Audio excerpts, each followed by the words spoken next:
Big boss OTT का एक हफ्ता पूरा हो गया और इस वीकेंड के वार में उर्फी घर से एलिमिनेट हो गई।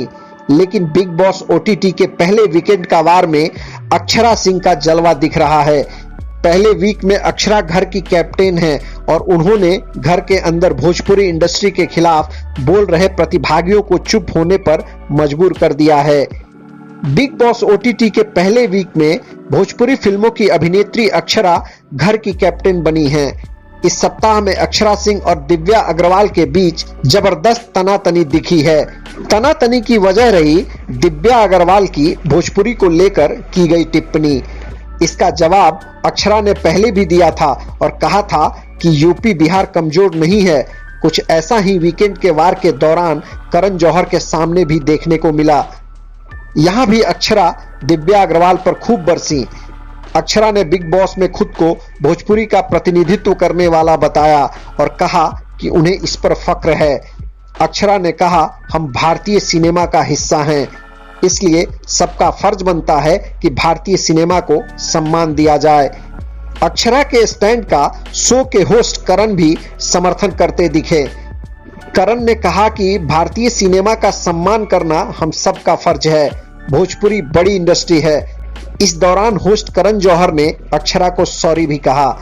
पिछले रविवार को शुरू हुए बिग बॉस ओटीटी को एक हफ्ता हो गया है।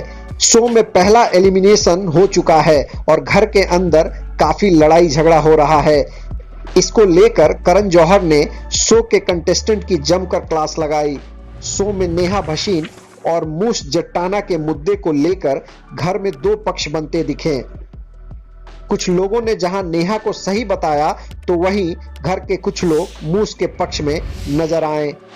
इसके साथ ही अक्षरा सिंह को लेकर भी समिता, नेहा, राकेश बात करते नजर आए कि वो लेजी हैं और विक्टिम कार्ड खेल रही हैं। बीते दिनों अक्षरा ने शो के दौरान ये भी कहा था कि हम यूपी बिहार से हैं लेकिन गंवार नहीं हैं। इस घर में हमको कोई नहीं बताएगा कि हमको क्या करना है। जितना आप कह रही हूं तो आप माथा पर चढ़िए मत, रोड छाप समझते हैं। अक्षरा ने तो यहां तक कह दिया था कि पढ़ी लिखी हूं, अच्छे घर से हूं। हम आप करके बात करते हैं तो नचनिया समझते हैं।